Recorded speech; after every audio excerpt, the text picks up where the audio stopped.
Hello again out there. Today we are going to talk about the newly diagnosed celiac and going to the grocery store, because this can be a daunting task the first time you go G-free to go to the grocery store.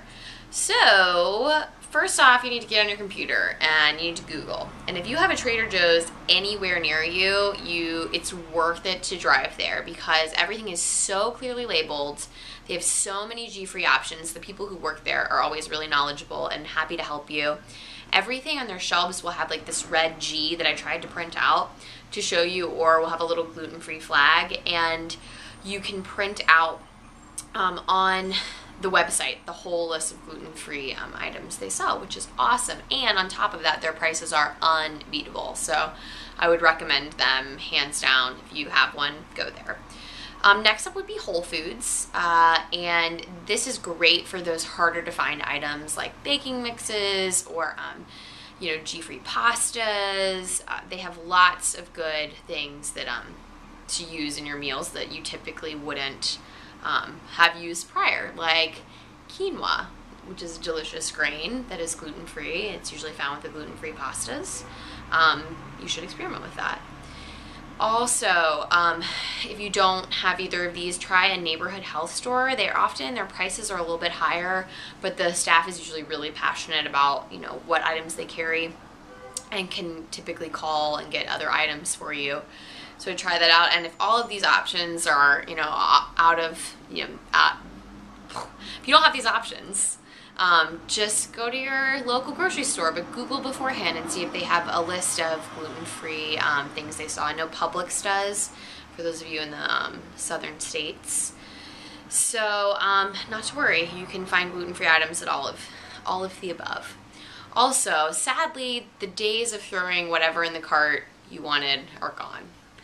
But the good thing is you're no longer going to be putting things in your body that could survive an atom bomb. So, celiacs and non-celiacs don't need to be eating that food. So that is good. But you're actually about to understand what food does for the body. I mean, for so many years, I'm sure, with me, food was literally, it was a battle with food every single day. But now I understand that calorie is a unit of energy and that food really is fuel for my body. And when I start to get kind of sluggish, I know I need to eat a meal or have a snack, and then I'm back in the game, which is a new and exciting thing. Also, labels. Gotta read labels. You can't just pick it up and put it in the box. I mean, sometimes you'll find products that say gluten-free on them, which is a wonderful, wonderful thing. But if it's not, you need to read.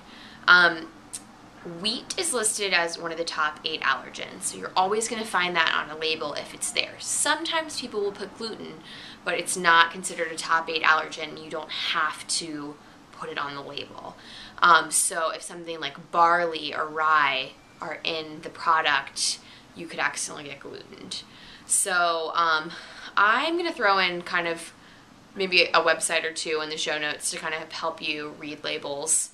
And also, you need to call manufacturers to make sure that your products are still gluten-free. I hate doing this. This drives me nuts. You should probably do it every 3 months, maybe 6 months, definitely every year, to stay on top of what's gluten-free and what's not. I mean, I'd like to believe that every time I go to the movies and rip open my bag of M&Ms that they're always going to be gluten-free, but it's so much better to spend 15 minutes on the phone than spend 3 days in the bathroom. Yuck.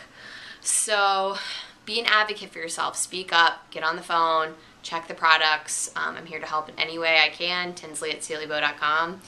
Hope everyone's doing well. As always, it's from Have Not to Have and gluten-free dining. Thank you.